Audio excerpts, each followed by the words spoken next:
자금 조달 계획서를 분석하니까 젊을수록 갭 투자가 많았다고 합니다. 도대체 무슨 말일까요? 특히 10대가 서울주택 212채를 샀는데 그중 97%가 갭 투자라고 합니다. 국회의원 천준호 국회의원이 1년 4개월치 자금 조달 계획서를 분석한 결과라고 하는데 여기에 대해서 간단히 좀 보도록 하겠습니다.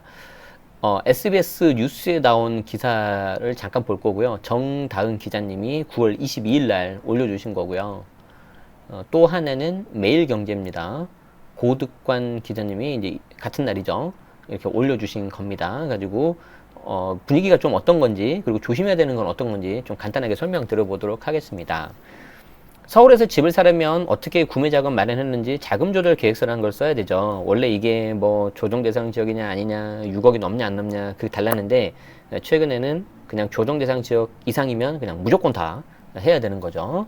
그래서 지난해와 올해 그러니까 2020년 그리고 2021년 서울에서 집을 산 사람들이 제출한 자금 조달 계획서를 분석해 봤더니 젊은 층들은 새로 끼고 집을 사는 이른바 갭 투자에 매달린 걸로 확인됐다.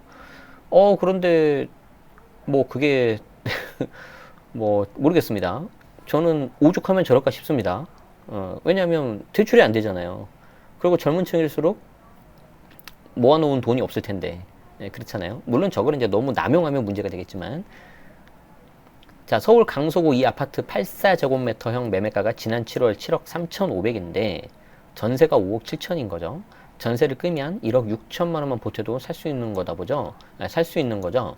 그래서 특히 대출까지 규제가 까다로워지니까 20, 30대 젊은 실수요층을 중심으로 갭 투자를 노리는 경우가 있습니다. 자, 이 기사에 조금 약간 말 자체가 앞뒤가 안 맞는 거 있지 않아요? 실수요층을 중심으로 갭 투자다? 그러니까 저는 그 갭 투자라는 용어를 좀 약간 싫어하는데 왜 그러냐면 우리 부모님 세대부터 이미 다 하신 거잖아요. 새 끼고 미리 사둬가지고 열심히 뭐 보태서 내가 그 전세 자금 내줄 돈이 생기면은 전세 보증금 내주고 우리가 그 집으로 들어가는 거. 그것도 갭 투자인가요? 물론 이제 그렇게 볼 수도 있지만 그게 뭐 내 집 마련이라든지 실수요라든지 여기 나온 것처럼 그런 거라면은 뭐 일괄적으로 그냥 갭 투자라고 하는 거는 조금 문제가 있지 않나 저는 개인적으로 생각을 합니다.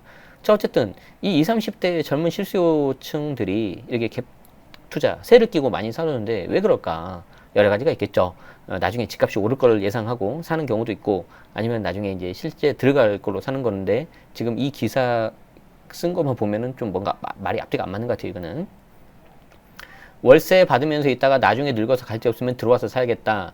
뭔가를 사야 한다고 조바심을 내더라고요. 아 월세를 받는다고요? 갭 투자가 아닌데 그러면 월세 끼고 사두는 건데 그러면 월세 끼고 사두는 건데 보통 갭 투자는 전세 레버리지를 받고 거기에 나온 차익만 하죠. 저 월세를 받는다는 거는 그 금액이 훨씬 커요. 조금 말이 안 맞는데. 어쨌든 중요한 건 이거죠. 지난해와 올해 서울주택 매수자들이 낸 자금 조달 계획서 19만 3천 건을 분석을 했더니 평균 매입가가 8억이고 자금 출처는 기존 부동산 처분 대금이 36%로 가장 많았고 임대 보증금 승계가 34조 원으로 줄을 이었다. 그러니까 뭐 56조 5원이 가장 첫 번째 그리고 그 다음이 34조가 임대 보증금 승계 이게 이제 여기서 말하는 갭 투자인 거죠. 특히 나이가 젊을수록 임대 보증금이 차지하는 비중이 커지는데 당연하다고 생각합니다. 30대가 매수 자금의 26%를 20대는 43% 10대는 65%를 임대 보증금으로 마련했다. 여기서 이제 제가 말씀드리고 싶은 건 이겁니다. 자, 30대, 20대 그럴 수 있어요. 자, 그런데 내가 실수요자로 1주택을 가지고 있잖아요. 그럼 내가 그 주택을 하나 가지고 있으면 뭐 내야 되죠, 세금을? 보유세 내야 됩니다, 보유세. 자, 근데 10대가 이거를 내가 새끼를 끼고 샀다? 그럼 처음에 취득세 내야 되죠. 그리고 또 뭐가 있어야 돼요? 보유세 내야 되죠. 이건 좀 문제 있어요. 그 보유세를 만약에 좀 내기가 힘들다 그러면은 물론 그 정도는 내겠죠. 재산세만 나올 거니까. 어쨌든 조금 그래요. 그럴 리 없지만 만약에 저 10대가 세를 끼고 사는데 역전세를 맞았다? 한 2, 3천 토해내야 된다? 이거는 이제 문제 생겨요. 그 돈이 어디 있겠어요? 부모한테 받아야 되겠죠.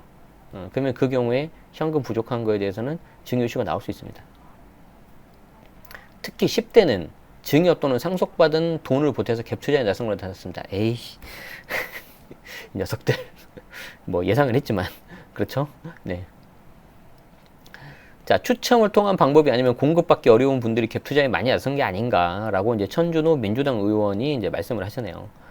향후 5년 이내 주택 공급 계획 흐름까지 보시면 갭 투자를 하지 않으셔도 된다. 그러니까 이 여기에 대해서 이제 그 당사자인 조사를 하신 천준호 국회의원분은 아무래도 이제 추첨을 해야 되니까 청약에 도전하려면 근데 그게 확률이 낮으니까 그걸 못 버티고 갭 투자 나선 게 아니냐. 하지만 향후 5년 이내 공급을 보면은 좀 많이 나오니까 좀 참았으면 한다. 뭐 이런 말인 것 같은데 뭐 이거는 이제 본인이 선택하는 거고 거기에 대해서 책임만 지면 된다고 저는 생각을 합니다.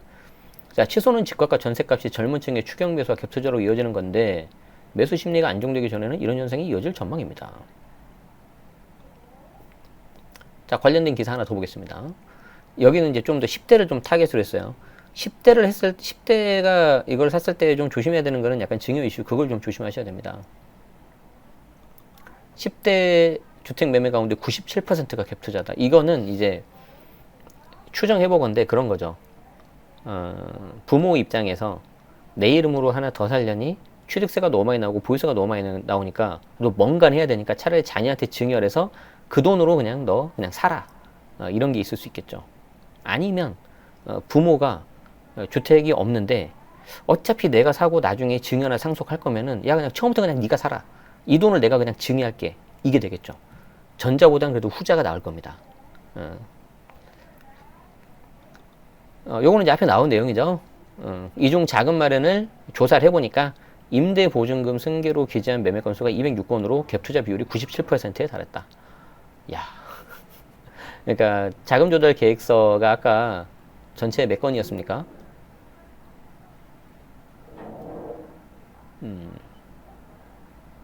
19만 3천 건. 19만 3천 건을 분석을 하니까 그 중에 10대가 200건이 넘었고 212건이고 그리고 그 중에 206건이 갭 투자다. 야, 이거는 좀 그랬다. 그러니까 여러분들이 데이터를 보실 때 좀 이렇게 제목만 보시면 안 돼요.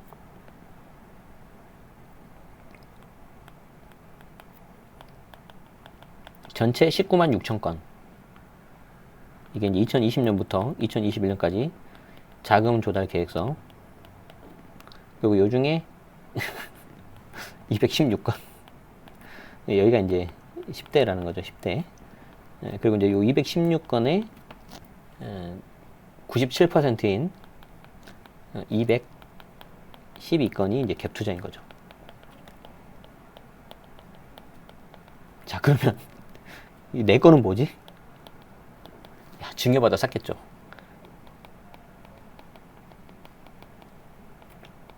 뭐 물론 봐야 되겠지만. 그래서 물음표. 야, 진정한 위너는 여기 있었군요. 자, 어쨌든 요겁니다. 숫자를 좀 잘 보시면 좋겠어요. 너무 이게 부안해동 하시면 안 됩니다.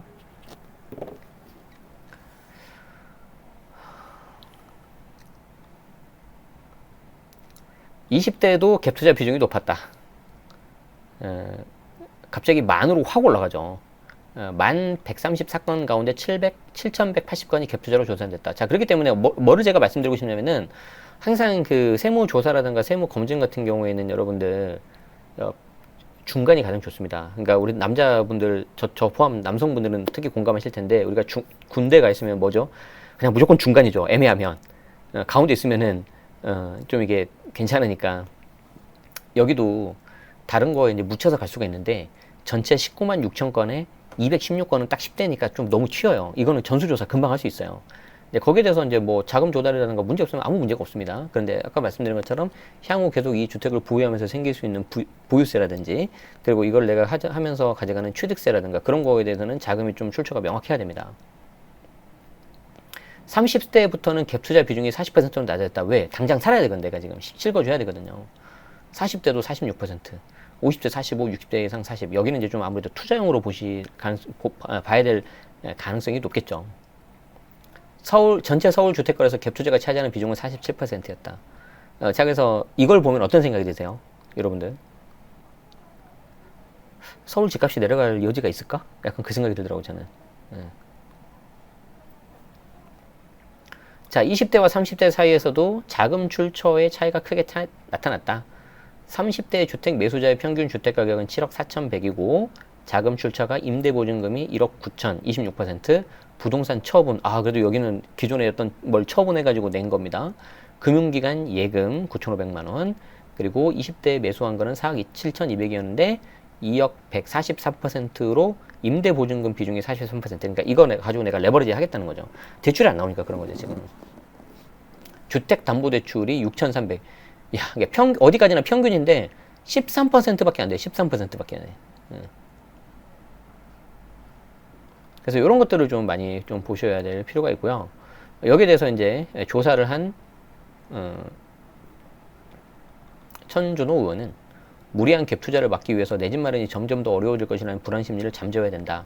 3기 신도시 이사 대책 등 정부의 공급 대책이 흔들림 없이 추진될 수 있어야 되겠다고 하는데 조금 이게 잘 진행되는지는 좀 이게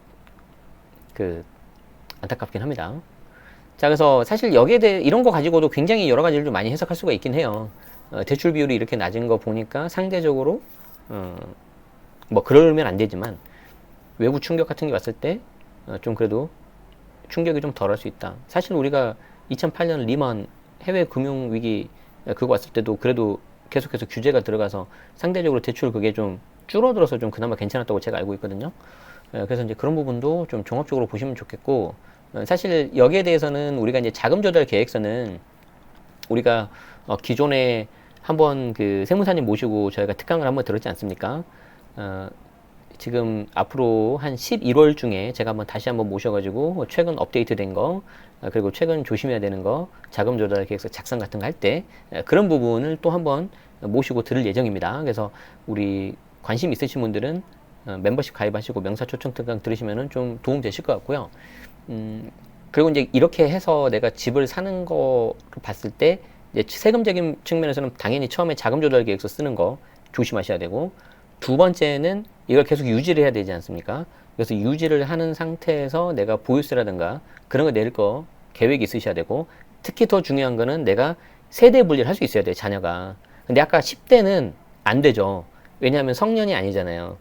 일정 소득이 있어도 미성년자는 세대 분리가 안 돼요. 그래서 10대는 좀 위험해요. 그렇기 때문에 오히려 20대 이상 일정 소득 있고 뭐 혼인을 했거나 아니면 뭐 30대 넘어갔다. 그래서 세대 분리 요건을 갖춘 상태라면은 그렇게 사고 부모하고 좀 세대 분리를 하셔야지 주택수가 떨어져서 뭐 취득세 중과라든가 양도세 비과세 받기가 좀 편하십니다.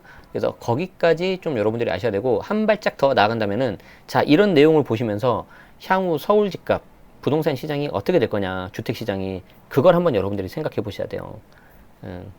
아시겠죠? 그래서 생각보다 대출 비율 낮죠. 그래서 거기에 대한 좀 세부적인 내용은 다시 추가 기사라든지 아니면 저희 멤버십 특강에서 좀 해보도록 하겠습니다. 네. 자, 오늘 여기까지 좀 하도록 하고요.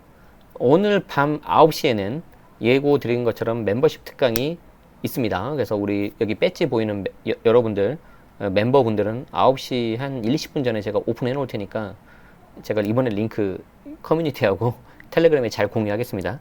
그래서 잘 참여하시고요. 오늘은 상가 관련된 내용, 그리고 1인 법인 같은 경우에는 홍보 어떻게 잘하면 좋을지 그런 내용 좀 설명드리도록 하겠습니다. 혹시 뒤늦게라도 참여하시고 싶으신 분들은 여기 알림 설정하는 방법하고 멤버십 가입하는 거 나와 있으니까 참고해 주시면 좋겠습니다. 관련돼서 궁금하신 거는 좀 댓글로 남겨주시면은 우리 멤버분들은 좀 최우선으로 해서 답변 드리고, 그 외에 좀 간단하거나 제가 답변 드릴 수 있는 것들은 댓글로 좀 피드백 드릴 수 있도록 하겠습니다. 오늘 좀 급하게 했는데 이렇게 끝까지 시청해 주셔서 고맙습니다. 여러분 그 추석 연휴 즐겁게 보내셨죠? 추석 연휴 끝나자마자 일상으로 회복하기 좀 힘드셨을 텐데 그래도 또 금방 주말이 됐잖아요. 연휴가 됐잖아요. 그러니까 연휴 잘 보내시고 주말 잘 보내시고, 저희는 건강한 모습으로 또 월요일날 뵙도록 하겠습니다. 도움 되셨다면 좋아요, 구독 한번 부탁드리겠습니다. 저녁에 다시 뵙겠습니다. 고맙습니다.